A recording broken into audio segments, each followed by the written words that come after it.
भगवान के सामने भी नहीं झुका तो भी चलेगा। वो गरीबों का आशीर्वाद, गरीबों का काम करने वाले को उनकी भगवान की कहना रहता था। तो आप इनका आशीर्वाद लो, इनके आशीर्वाद से आपका काम पूरा होगा, आपकी तमन्ना मंजूर हो जाएगी।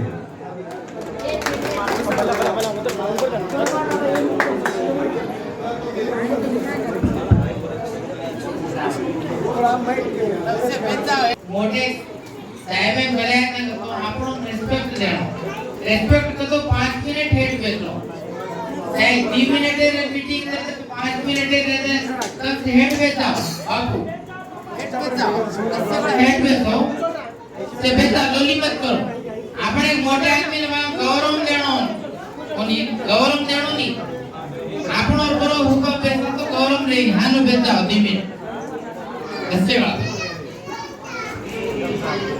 साहब जी, हम तेलंगाना के हैं, हैदराबाद के हैं, कि हमारा एक पूरा ऑल इंडिया जहाँ तक भारत देश है वहाँ तक जो बंजारा समाज है, अपन लंबाड़ी बोलते, कर्नाटक में लमाड़ी बोलते और कहीं गुजरात में बंजारा बोलते, लेकिन सब एक ही जाति है, थोड़ा डिफरेंट नाम है लेकिन जात एक ही है। ये पूरा ऑल इंडिया बंजारा समाज का ये देश में एक ही गुरु था हमारा, वो ये संत सेवालाल महाराज। वो जो आदि शक्ति जगदम्बा भवानी का आशीर्वाद से पैदा हुआ, उनके माँ बाप को बच्चे नहीं थे तो सेवालाल महाराज के पिताजी शादी करे, शादी के बाद 12 साल तक बच्चे नहीं हुए, 10 से कम 12 साल बच्चे नहीं हुए। तो उनके गुरुजी बोले तुम जो आदि शक्ति को मानते हैं ना, उनका नाम से जप करो, कहीं जंगल में जाके तपस्या करो बोले। तो सिरसी डिस्ट्रिक्ट है कर्नाटक में, सिरसी डिस्ट्रिक्ट जंगल है, उधर कोई गाय बकरी इंसान कोई नहीं था, ऐसा जंगल में चले गए घर संसार छोड़ के। फिर उधर जाके 12 साल तपस्या किया जंगल में, खाली पान पत्ता खाते हुए। तो माता जगदम्बा ने प्रसन्न हो गया, प्रसन्न होके बापू अब किसलिए इधर इतना तपस्या घोर तपस्या कर रहे, तुम तो मरने के लिए तैयार हो गए, ऐसा पूरा लकड़ी के ऐसा हो गया 12 साल। तो बोले माता मेरे को बाल बच्चे नहीं है, इसलिए मैं आपके लिए तपस्या करूं जंगल में। तो ठीक है आपको बाल बच्चे हो जाएंगे, हम आपको आशीर्वाद देंगे बोल के उनका हाथ से कुछ जड़ी बूटी दिए भीमा नायक को।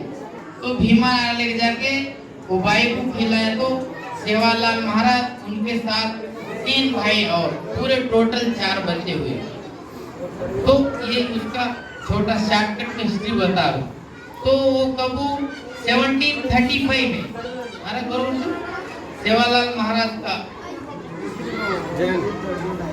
39 में जन्म हुआ। तो उनका पूरी जिंदगी माता का आशीर्वाद, शादी नहीं किया, ब्रह्मचारी था। और उनको माता ने बोले आपको जब भी कुछ भी कोई समस्या है हमको याद करो, हम आपको सहायता करेंगे। ऐसा प्रसन्न जबान के ऊपर माता थे। और महाराज तो हो गए उनका अभी 7 पीढ़ी के बाद, 7वां पीढ़ी के बाद संत तपस्वी रामराव बापू ने जन्म लिया पवरा देवी में। तो ऐसा रामराव महाराज क्या करा, पूरा भारत देश घूमे, अभी घूम के जहाँ जहाँ बंजारा लोग है सबको जागृति किया कि अपन बंजारा समाज है, अपना कुलदेवी जगदम्बा देवी है, अपना कुलदेवी, इनका अपन पूजा करना, मंदिर बनाना बोल के मंदिर बनाने का शुरू कर दिया। तो भी इंडिया में 80% मंदिर बन गए पूरे तांडे में, जगदम्बा देवी सेवालाल महाराज। ऐसा रामराव बापू ने वो भी 86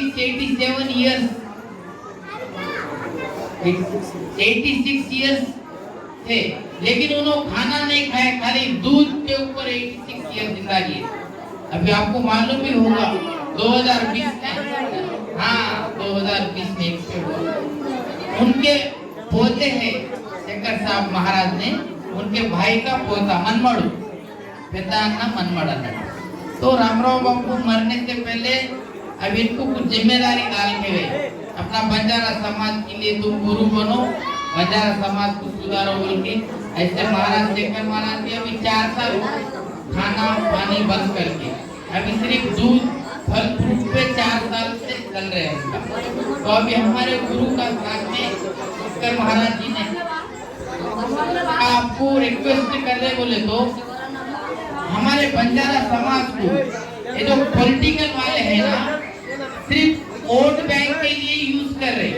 हम आपको क्यों कह रहे हैं, आप गवर्नमेंट का अधिकारी है, आईपीएस ऑफिसर कोई मामूली बात नहीं। इंडिया में सबसे बड़ी पढ़ाई भी है और बड़ा नौकरी वाला भी आईपीएस है। आईपीएस आईएएस सबसे बड़ी नौकरी होती है। तो आप हमारे गरीबों का एक दाता है। जब बीजेपी में ज्वाइन हुए आपसे हमारा लोगों से ज्यादा मुलाकात तो नहीं है। आप बीएसपी में जब ज्वाइन हुए हम आपका डेली न्यूज देखते जा रहे टीवी में, प्रवीण साहब क्या कर रहे हैं, कैसा चलन है, क्या है, बच्चे लोग सब यूट्यूब में टीवी में। आप आज तो फेस टू फेस दिखे लेकिन आप कुछ सब पहचानते, कैसा टीवी में देखते रहते, आप कैसा संघर्ष कर रहे गरीबों के लिए। गिरिजन हरिजनों को बहुत अन्याय हो रहा, इनको नौकरी नहीं मिल रहा। आप डेली कुछ न कुछ न्यूज छोड़ते थे टीवी में, हमारे गरीबों के लिए नौकरी क्यों नहीं दे रहे आप, ये लोग कैसा जिएंगे, पूरा तेलंगाना को छीन ले रहे बोल के आप ऐसे बहुत हमारे तरफ संघर्ष किए टीआरएस पार्टी से। पूरा 5 साल तो मैं याद है, 5 साल हो गया होगा आगे, तो इतना कोशिश किए लेकिन हमारे को अब सामने बोल तो मैं टीआरएस पार्टी से भी कोई बेनिफिट नहीं हुआ था हमारे को। जो बंजारा लोग एसटी वालों को कहीं कोई नौकरी नहीं लगा, कोई बड़े कंपनियां नहीं आए, बड़े कंपनियों में नौकरी भी नहीं है। अभी बीटेक एमटेक एमबीए एमसीए पढ़े तो बच्चे लोग 15,000 10,000 में नौकरी कर रहे हैं हैदराबाद में। तो कम से कम प्राइवेट में तो भी एमबीए एमसीए करे तो 20,000 25,000 30,000 का नौकरी मिलना चाहिए। ये लड़के सब पढ़े लिखे हैं, अब आप घर में है चेटी पेट वो बनीन पे घूम रहे, लेकिन आपके ऊपर इतना अभिमान है हम लोगों को, आपको हम मानते हैं क्यों। हमारा गरीब का सहायता करने वाला प्रवीण साहब है बोल के पूरा 3 साल का बच्चा भी आपको टीवी में देखे तो पहचान लेता। इतना आप हिम्मत वाला आदमी है। अच्छे लीडरों से आप फाइट करें, चाहे सेंट्रल में हो चाहे स्टेट में हो, बड़े लीडरों से फाइट करें। मेरे एसटी को क्यों तुम लोग सता रहे हो, हमारे लिए नौकरी दे, इसलिए आपको हम इतना अभिमान करते, आपको बहुत लाइक करते हैं। हमारा बंजारा समाज तेलंगाना का दूसरा स्टेट का हम नहीं बनते, तो इसलिए आप अभी टीआरएस में है, हमारे कोई प्रॉब्लम है, आप कोई भी पार्टी में जाओ, हमारे आपसे काम है, आपको हमारे पार्टी से काम नहीं। आप कांग्रेस में हो टीआरएस में हो बीजेपी, हमारे मतलब आपसे हमारे को आशा है कि आप हमारे लिए कुछ करेंगे। कोई भी पार्टी में रहो, आप कुछ करो बोले तो आपके लिए हम एक 10,000 आदमी 8,000 आदमी 5,000 आदमी आओ बोले तो हम खुद का पैसा खर्च करके आपको सपोर्ट देने के लिए कहीं भी आ जाएंगे हम लोग तेलंगाना में।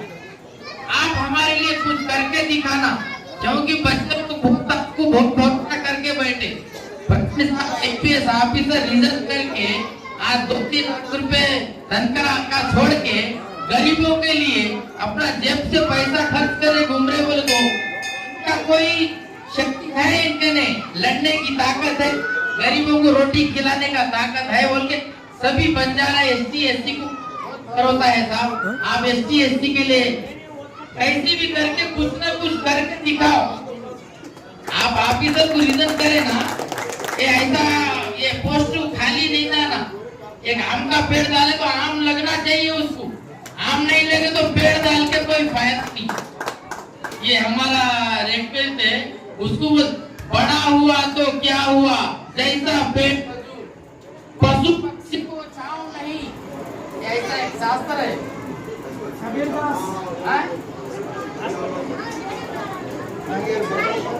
बड़ा हुआ तो क्या हुआ, जैसा पेड़ पशु पक्षी को छांव नहीं, फल लगे अति दूर, फल लगे अति दूर। पेड़ रहता ना, बहुत लंबा रहता, उसमें ना फल तोड़ सकते ना खा सकते, उसके ऊपर पशु पक्षी भी नहीं बैठ सकते उसके ऊपर। तो बड़ा पेड़ रहकर कोई फायदा नहीं है। तो ऐसे बड़े बड़े लोग कहीं चले गए।